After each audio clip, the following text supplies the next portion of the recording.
left behind because we're the ones that deal with it, not knowing.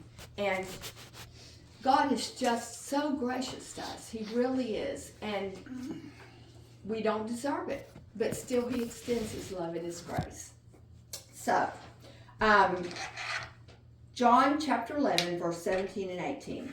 Then when Jesus came, He found that He had laid in the grave 4 days already. Now Bethany was nigh unto Jerusalem, about 15 furlongs off. That was about 2 miles from what I could understand, from what I studied and read. And Jesus knew what was going on because word had come to Him, that He needed to come. Lazarus was going to die or had died, but He delayed. He didn't come right away. And I think that probably was hard for Him.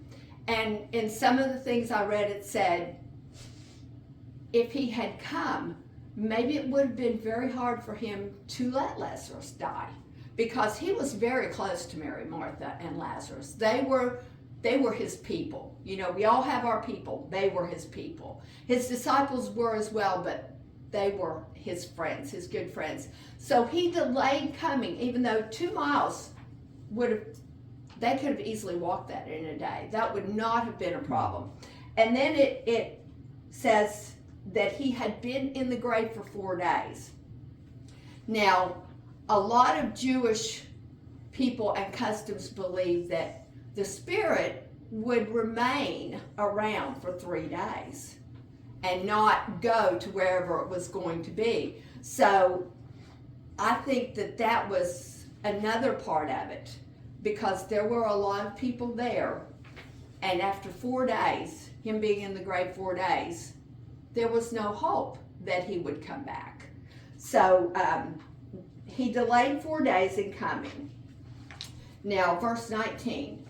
And many of the Jews came to Mary and Martha to comfort them concerning their brother.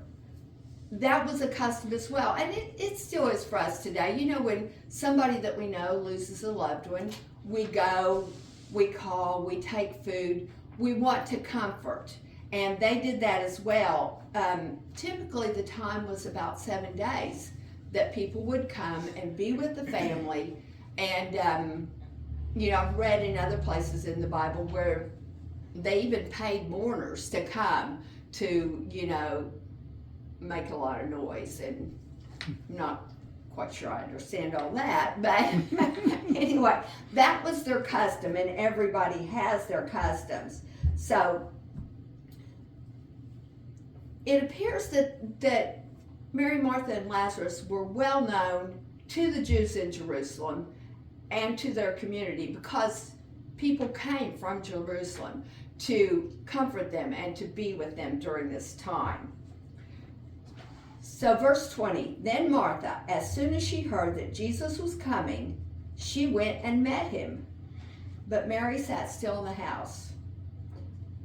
I found that very intriguing, and I could not really find any reason why she did, except perhaps, Martha was the oldest sister. She was always the one in charge. It seems like she was the one responsible for everything, and typically that's how it goes. The older child usually gets that. So she was used to doing what she needed to do and putting behind her things that she couldn't deal with right then. Sometimes when trouble comes, we put our emotions on hold so we can deal with what we need to. And Mary, from what I can understand, was the youngest, and she probably was stricken with grief, and she just sat in the house with the mourners and didn't, she probably thought, well, He's gone, He's dead, nothing can be done, I just want to sit here. And a lot of people, that's how they deal with things. They just sit, they go to bed, they don't have to deal with it. But Martha was used to dealing, so she went to meet Jesus. 21, then said Martha unto Jesus, Lord, if thou hadst been here, my brother had not died. What a statement of faith that is, isn't it? If you had just been here, Lord, he would not have died. It seems that people in commentaries take it two ways. As if you just come sooner, he wouldn't be dead. And I tend to always maybe go the other way. I tend to think it was, Lord, if only you had come sooner. You know, I know you could have healed him. He wouldn't be dead. Not as an accusation, but as a statement of faith and a trust.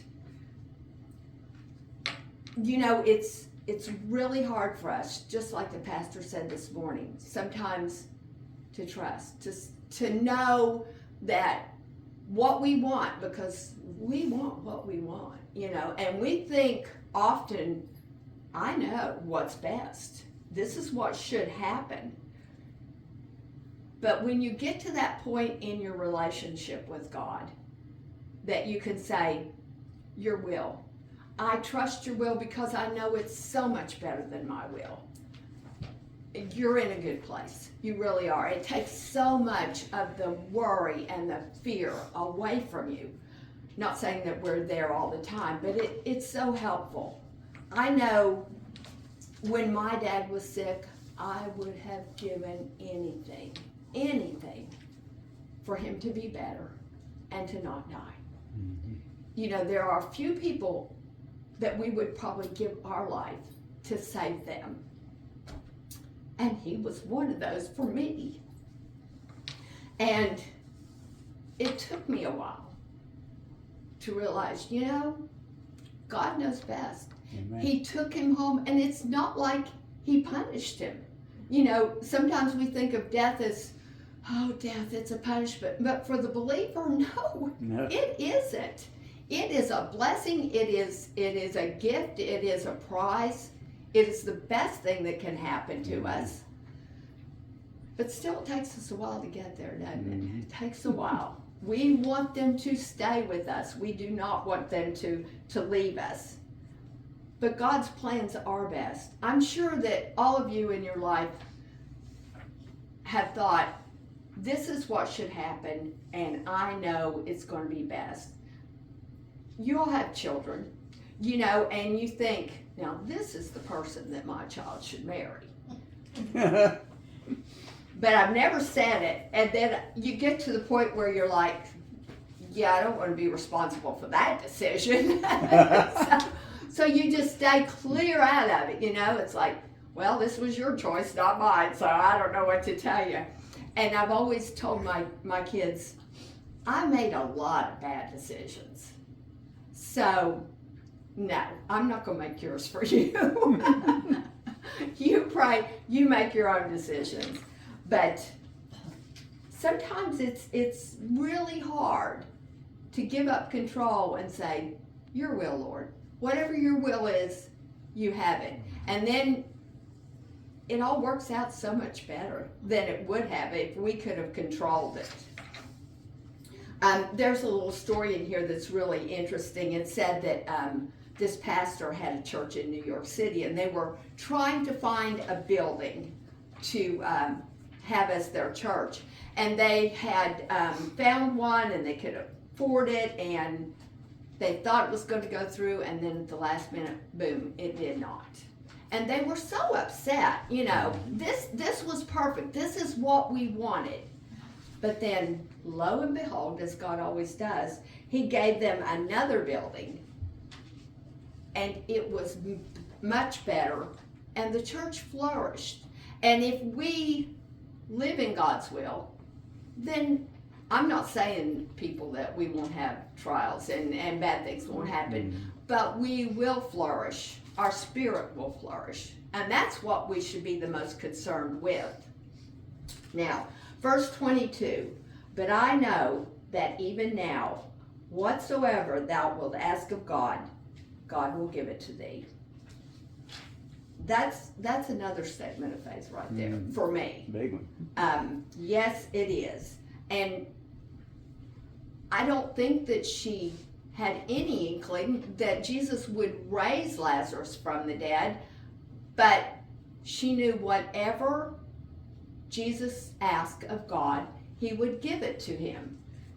Now, the difference between Jesus asking and us asking is Jesus always did the Father's will. He always knew the Father's will. Mm-hmm. We ask sometimes for things that are not good for us. Right.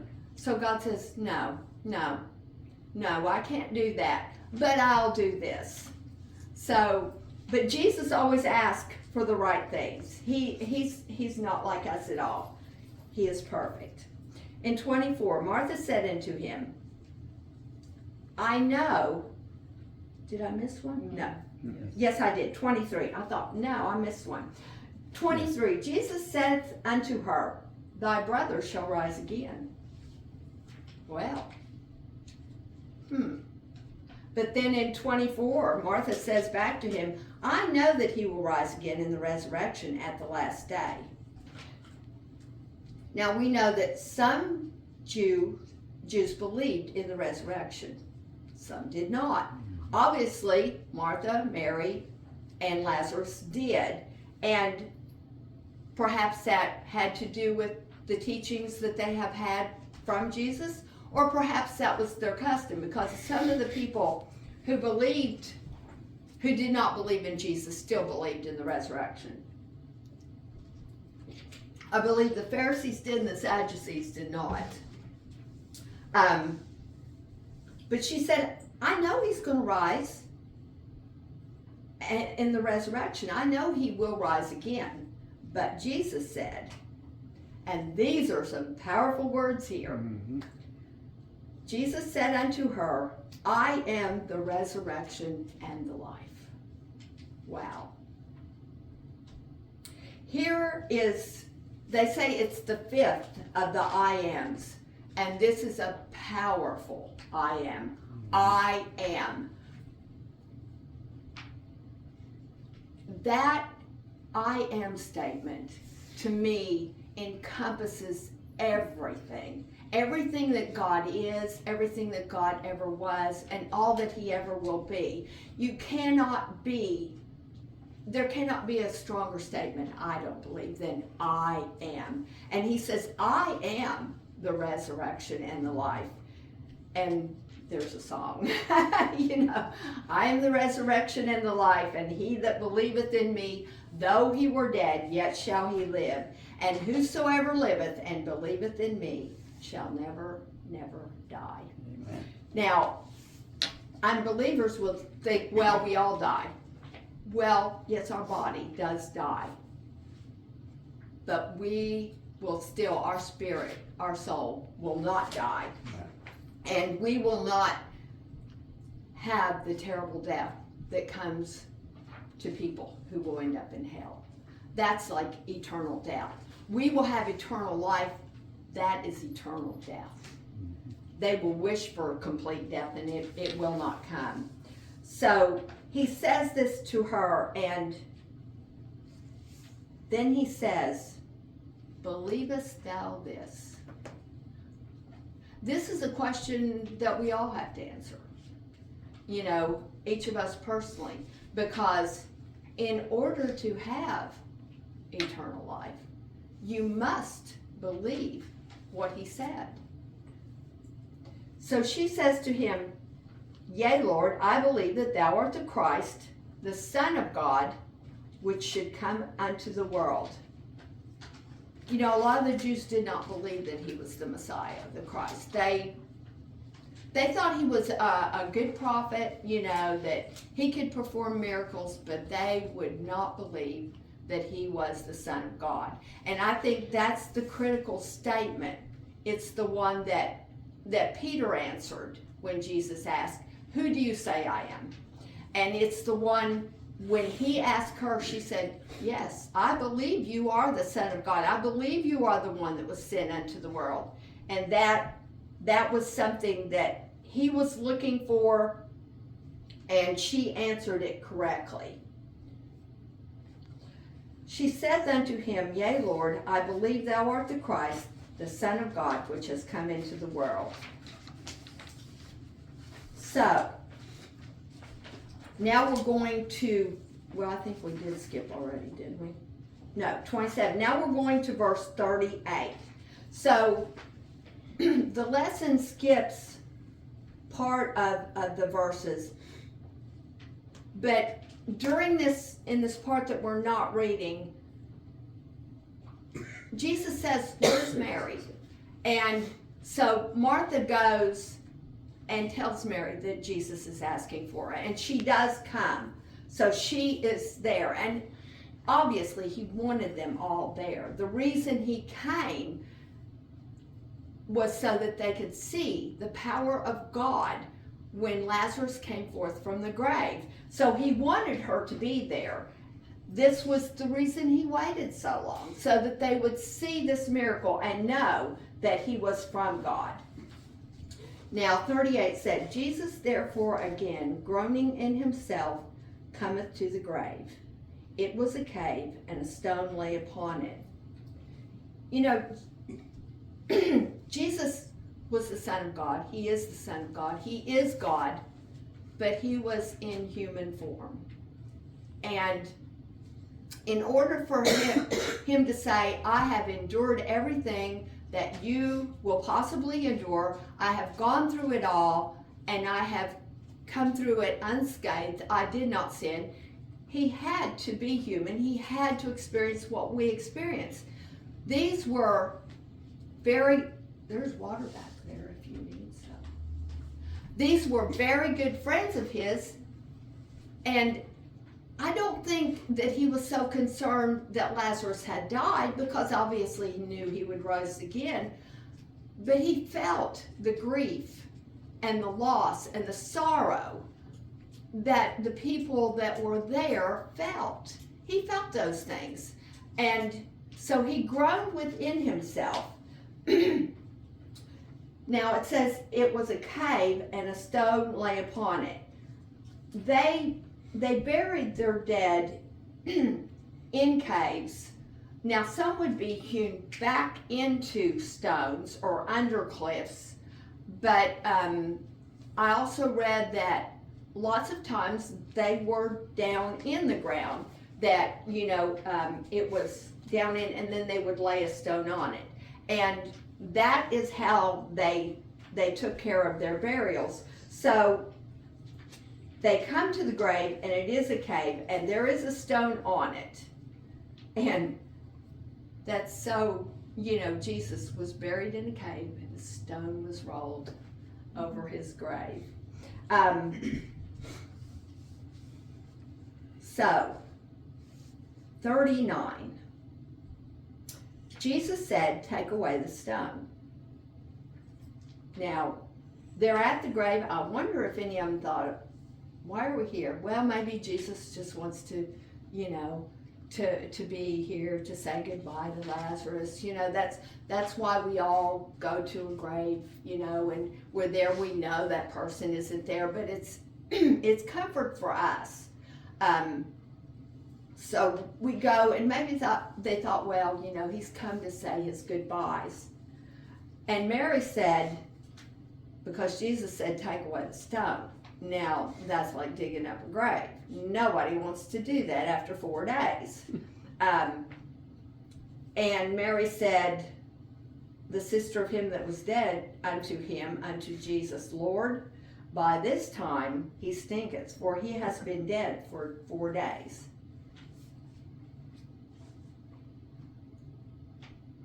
I don't know, you know, it says that maybe she had some doubt. I don't think that she realized that Jesus was going to raise him from the dead. And she was like, "Well, this is going to be terrible. You know, we shouldn't take the stone."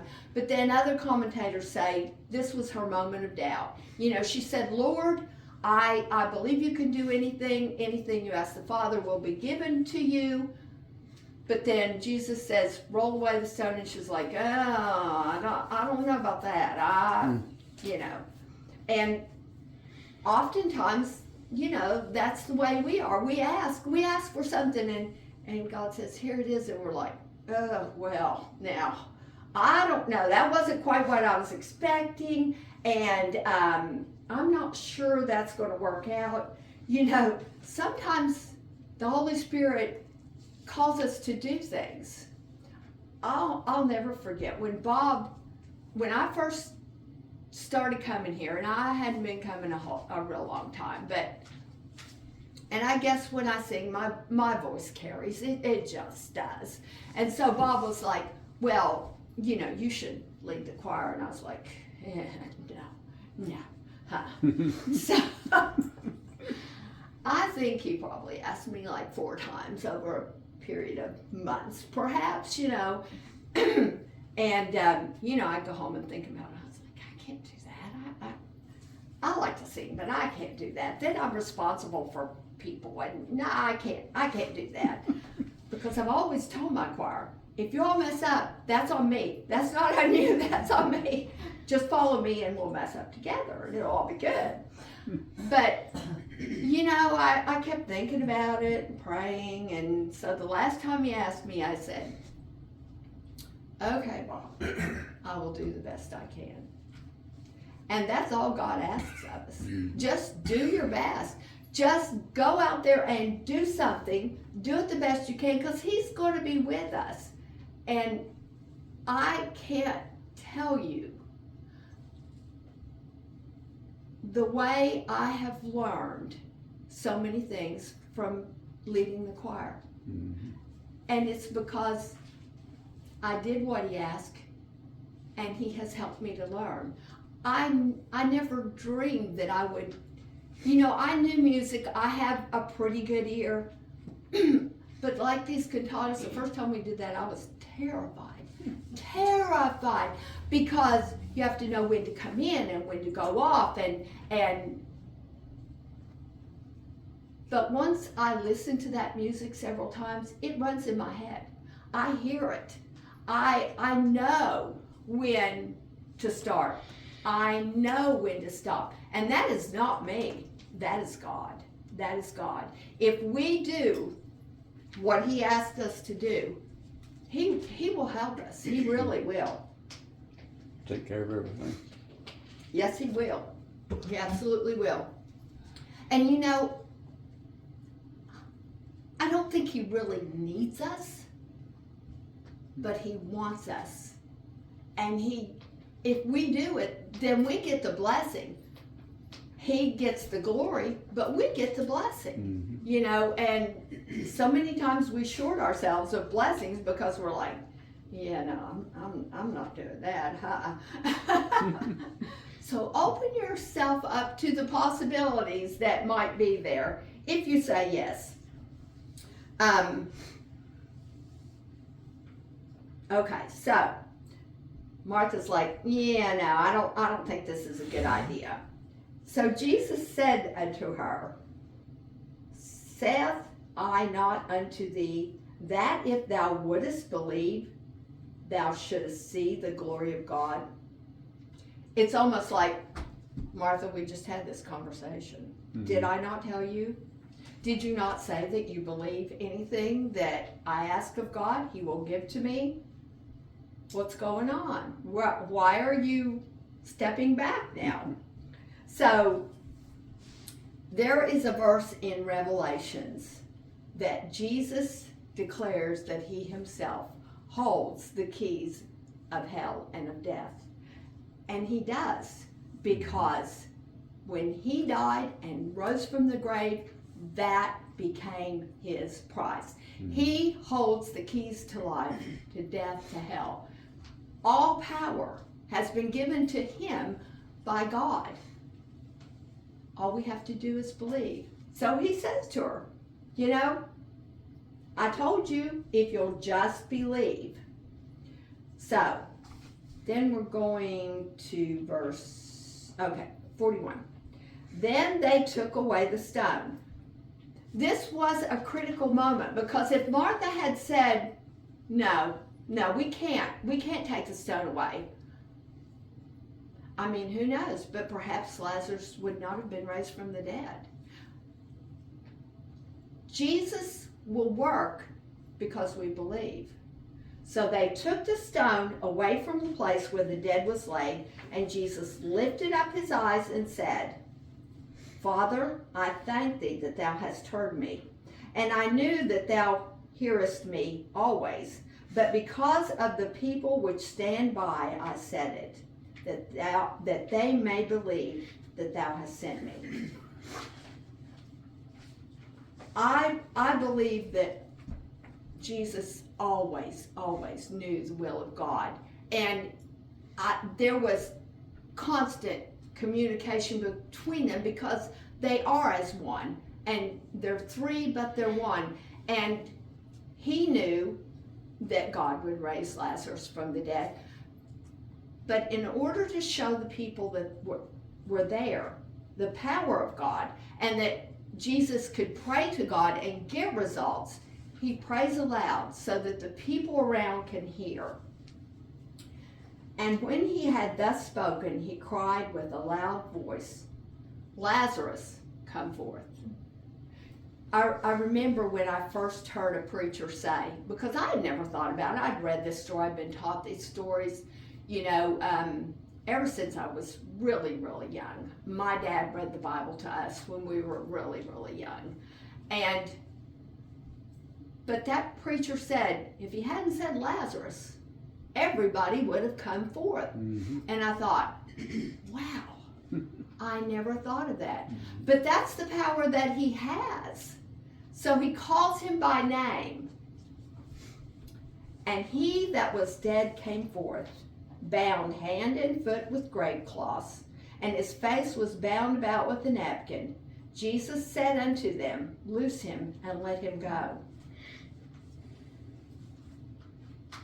When Jesus came out of the grave clothes laid behind, didn't they? They didn't go with him. Right. But Lazarus was not Jesus. So when he came out of that grave, he was wrapped up.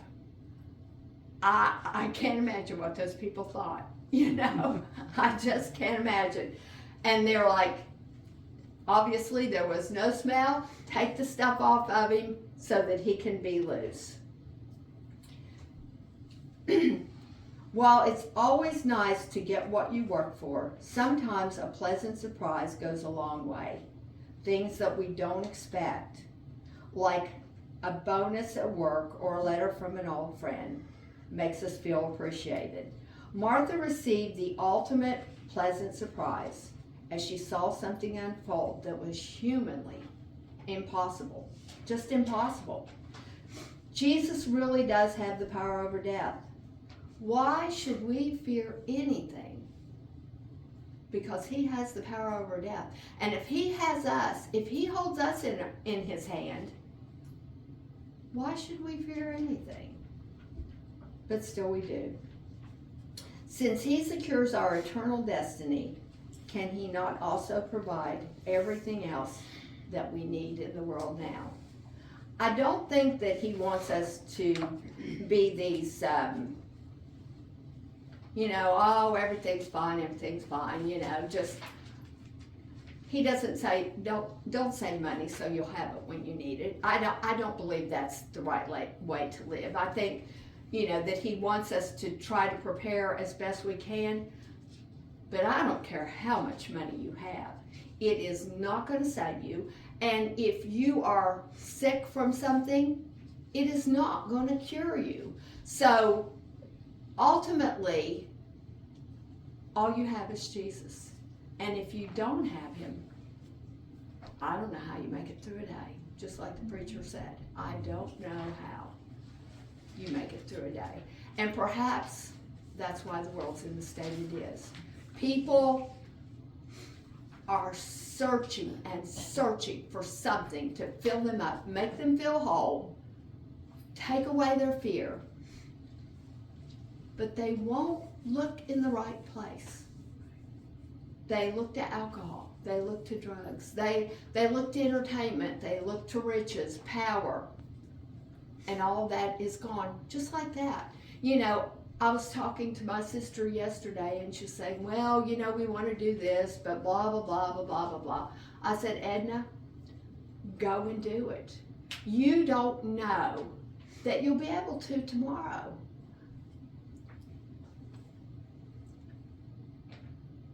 speak to the people you need to speak to. Love the people you need to love. You know, and everywhere you go, spread the message of Jesus, because somebody might not have tomorrow. You know, when you pray for somebody that you believe to be unsaved, you always say, Lord, give them another chance. And boy, doesn't he just ever. We've heard of people that got saved when they were in their 80s. What a wonderful God. That, you know, because we get irritated with people. If you don't do what I say, then I'm done.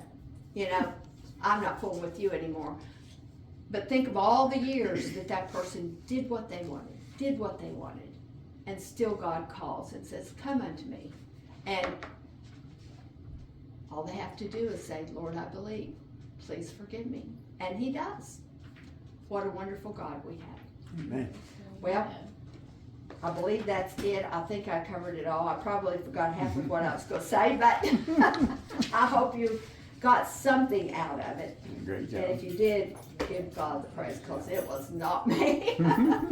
Daryl told me, though, he said, if you study, God will help you. Mm-hmm. Okay. Yeah. Well, you all have a wonderful day. And I'll put this back.